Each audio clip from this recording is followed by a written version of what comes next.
کیا رسول پاک صلی اللہ علیہ وآلہ وسلم کے وسیلہ سے دعا مانگنا جائز ہے؟ اور کیا ہمیں آپ صلی اللہ علیہ وآلہ وسلم کے وسیلے سے دعا مانگنی چاہیے؟ آج کی ویڈیو میں دوستوں ہم آپ کو بتائیں گے دوستوں توسل کی بنیادی طور پر 2 قسمیں ہیں۔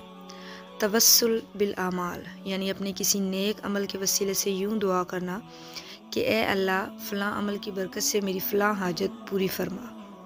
یہ صورت بالاتفاق و بالاختلاف جائز ہے اور اس کی دلیل وہ مشہور اور صحیح حدیث ہے جس میں 3 افراد ایک غار میں پھنس گئے تھے اور تینوں نے اپنے نیک عمل کے وسیلے سے دعا کی تو اللہ تعالیٰ نے اس مصیبت سے انہیں نجات دلائی۔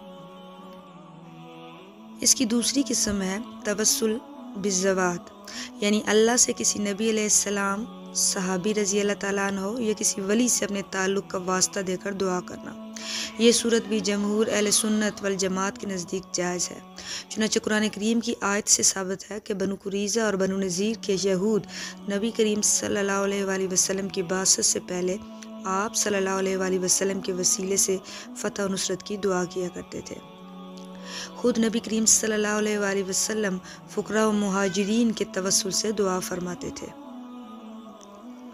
اور حضرت عمر رضی اللہ تعالیٰ عنہ قحط سالی کے سال حضرت عباس رضی اللہ تعالیٰ عنہ جو اس وقت حیات تھے کے وسیلے سے دعا فرماتے تھے۔ صحیح بخاری کی روایت کے مطابق وہ الفاظ یہ ہیں۔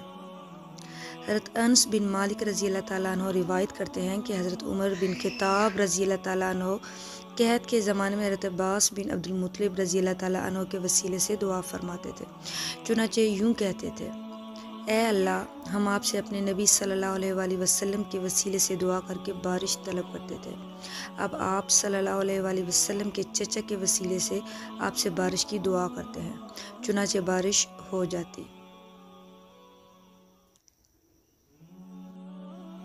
ایک مرتبہ رسول پاک صلی اللہ علیہ وآلہ وسلم کے پاس ایک نابینا شخص آیا اور اس نے اپنی تکلیف کی شکایت کی تو آپ صلی اللہ علیہ وآلہ وسلم نے اسے اہتمام سے وضو کر کے 2 رکعت پڑھنے کے ساتھ اپنے وسیلے سے دعا کرنے کے الفاظ تلقین فرمائے، چنانچہ اسی مجلس میں اس کی بینائی لوٹ آئی۔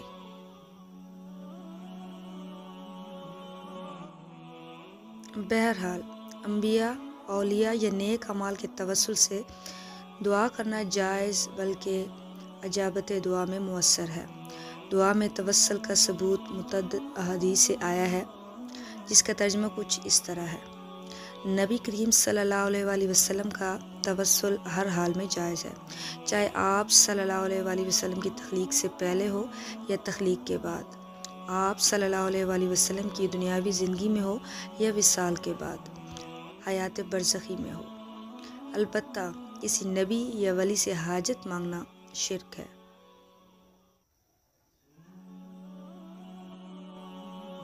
دوستو مذکورہ تفصیل کی روشنی میں آپ کے سوال کا جواب حاصل یہ ہوا کہ توسل بالاعمال اور توسل بالذوات دونوں علماء دیوبند سمیت جمہور اہل سنت والجماعت کے نزدیک جائز ہیں۔